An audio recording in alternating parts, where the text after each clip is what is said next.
Good morning, NFA. Today is March 1st and it is an A Day. Please use the link below to order your NFA apparel. Please contact Mrs. Baines with any questions. The link is available until March 4th, 2022.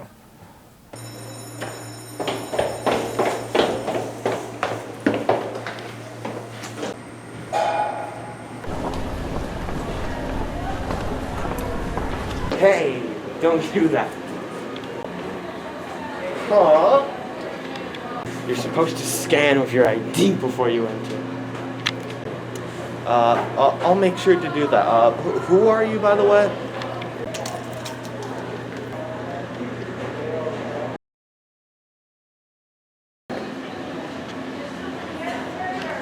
I'm always watching. Wait. If you would like extra help in Spanish, please consider signing up for the Empire program. Ms. Pimentel is tutoring all levels on Tuesdays and Thursdays in room 145 from 2:20 to 3:50. Attendance incentive for Cohort 2018. Cohort 2018 is excited to announce a monthly attendance incentive contest for the remainder of the school year. Students with the best attendance and the most improved attendance will be entered into a drawing for gift cards and other prizes. 10 winners will be announced on GBTV. LifeTouch has added one last day for senior portraits. Today, March 1st, 2022. Go to prestigeportraits.com to make an appointment today. If you do not have your confirmation code to make an appointment, see Mrs. Caswell in the Student Activities Office, room 280 West Wing. No more dates will be added. Have a nice day, NFA. Hi, everybody. My name is Hannah, and I'm a representative for Club Cell. Since February is Teen Dating Violence Awareness Month, the slides that I will be displaying will be talking about teen dating. Love is respect. Dating means different things to different people, especially across generations. At Love is Respect, we define dating as two or more people in an intimate relationship. The relationship may be sexual, though it doesn't have to be.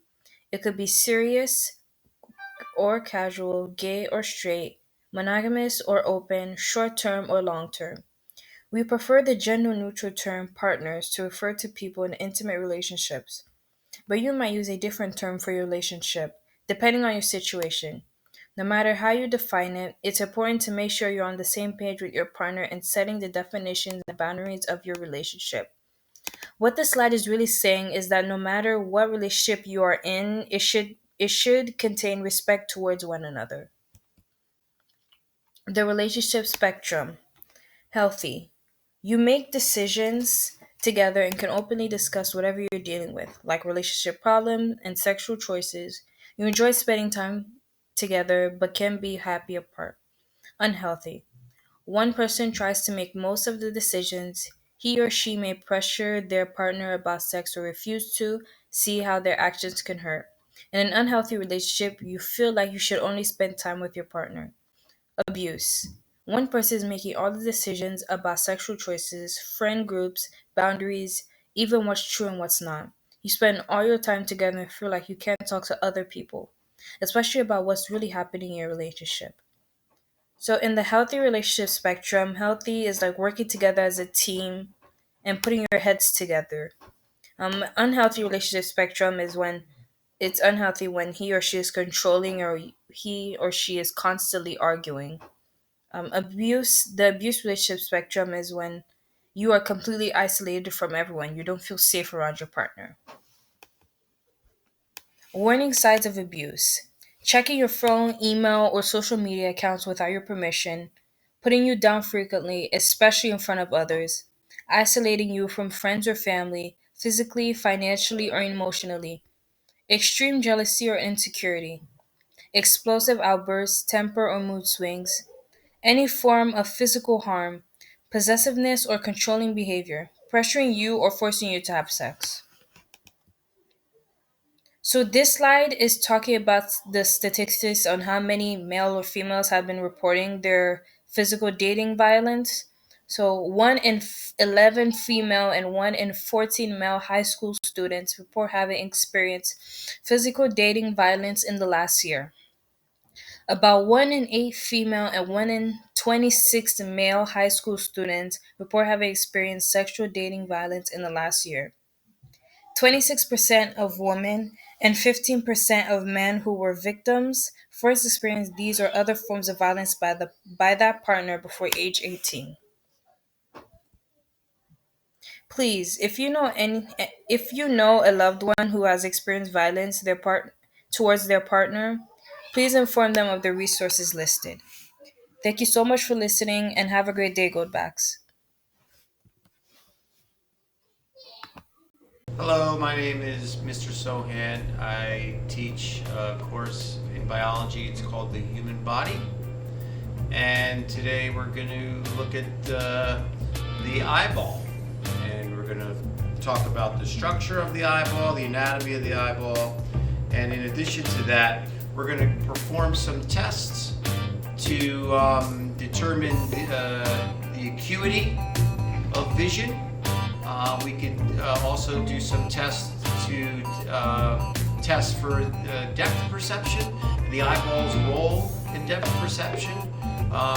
We're going to do something that will allow us to demonstrate the fact that behind our eyes we have what's called a blind spot. And then lastly, we're going to do what's called a fusion test. Okay, so when it comes to vision and how we see things, it's kind of like an interaction between things inside the eye called receptors and how they communicate with the brain. Okay, so the receptors that are inside the eye are in this orange layer here, and these are called photoreceptors. We have two types. We have rods, which are for like very dim light, seeing in the dim light, which are for black and white vision, and then we have cones, which give us our color vision. But anyway, all these different receptors line the orange layer called the retina, and then they all converge in the back of the eye at this spot right here, which is called the optic disc. And if you look in the back of the eye, you can see how the optic disc comes out the back of the eye. So because of we need space for the nerves to come out of the eye, we can't have any receptor cells in those spots. So what happens is each eye has a blind spot because we can't put receptor cells that are sensitive to the sun or to light in that spot. So each eye has a blind spot. So what we're going to do is I'm going to show you how to demonstrate your blind spot. All right, so an easy way to show your blind spot or to find your blind spot is to use this simple test. What you're going to do is you're going to cover one eye and you're going to put your right thumb over the X. Do not look at the dot, just look at the X. And when you bring the paper in, you'll see that that dot will disappear, but you can only see the dot in your peripheral vision. Don't look directly at it. As you bring it in slowly, the dot will disappear, and then as you bring it in further, it'll reappear. So let me know. That comes over. See it? Yeah, now it's gone. Now it's gone. Now it's back. She'll show me exactly. Do it again. Okay. A little slower. When does it go away? Right now. Okay, so now it's gone. Keep going. Right now. Back. Okay, so the reason why it disappears is because that light that is reflecting off that dot is being focused on that area behind the eye that doesn't have any rods and cones where the optic nerve is exiting. So that's the blind spot. Okay, so with humans, obviously we don't have one eye, we have two eyes. And we have binocular vision, so both eyes are always out in front and both eyes are always receiving information. Now, if I'm looking at something to the left or right, both eyes can pick it up, but they're going to be receiving it at different angles, right? So when the information comes back into the brain to be processed, we have images that are at different angles, and that information is going to be fused, right, in what's called the optic chiasma, which is kind of in the middle of the brain, and then it'll go to the back of the brain at the occipital lobes where it's processed. But because we have information coming from two eyes at two different angles, it gives us what's called depth perception. It allows us to see in 3 dimensions. Okay, so our depth perception comes from the fact that we are using two eyes. So when we lose vision in one eye, it affects our depth perception, right? So let's demonstrate that. So a very simple test that demonstrates depth perception is this test that we can use two very small graduated cylinders and a pen. When I have both eyes open, my depth perception is pretty high. So I have good depth perception. So I should be able to take my pen and insert it into the graduated cylinders pretty easily, like so. Oh, I missed that one time. So I was 4 for 5. Now, if I was to cover one eye and do it, I would lose depth perception, or my depth perception wouldn't be as good. And then if I was to do the same test again, I might find it to be a little bit more difficult. So if I cover one eye and do it, 1, 2, I'm missing 3. Oh boy, that was bad. 4, I got 1. 5, I got 2. Okay, so I went from 4 to 5 with both eyes to 2 to 5 with only one eye. When we have both eyes looking at objects, the images in the brain become fused or they become blended. Sometimes we can interrupt this by isolating one eye, by surrounding it with a tube. Now it becomes more difficult for this information in the brain to blend or to fuse. And the brain will have a difficult time processing this information. We're going to demonstrate this by doing the test called hole in the hand. This test is pretty simple. What you're going to do is you're going to take this tube and you're going to put it over your eye. And you're going to keep both eyes open. You have to focus on something. We're going to focus on the wall. And when you're looking at it with both eyes, what happens is one eye is being isolated, so the brain is getting the message, but it's not so clear. So what happens is when you look at the image, keeping both eyes open, put your hand up against this tube, and you tell me what happens.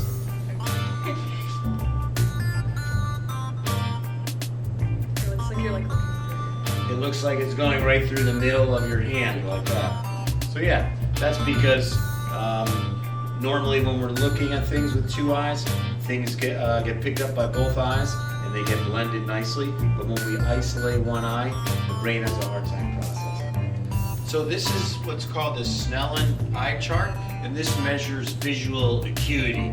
You may be seeing one of these at motor vehicle department when you have applied to get your driver's license. They'll make you read from these lines. Now, normal vision, I don't know, maybe you've heard is 20/20 vision, right? So, well, what does that mean? Well, this line right here says 20/20 next to it.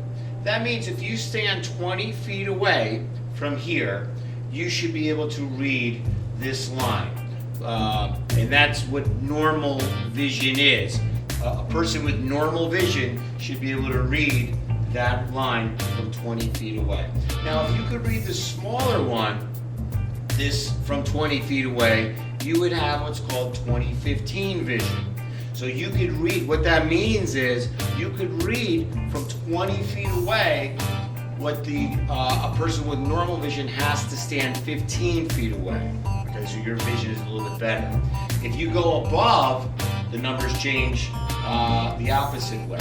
So if you could read this one from 20 feet away, your vision isn't quite as good. You would have 20/25 vision.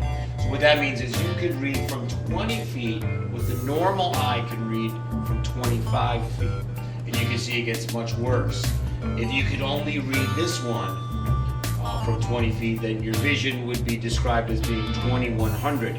That would mean that you could read from 20 feet what a normal eye can read from 100 feet. Okay, so let's see where you are. So let's do a test that measures your visual acuity. Let's start at 20/20. Tell me if you can read this line right here.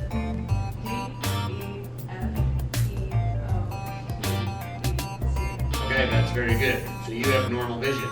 Let's see if your vision is better than mine. Let's read line number 9.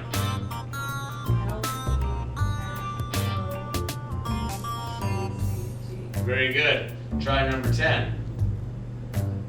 F, D, P, L, T, C, E, O.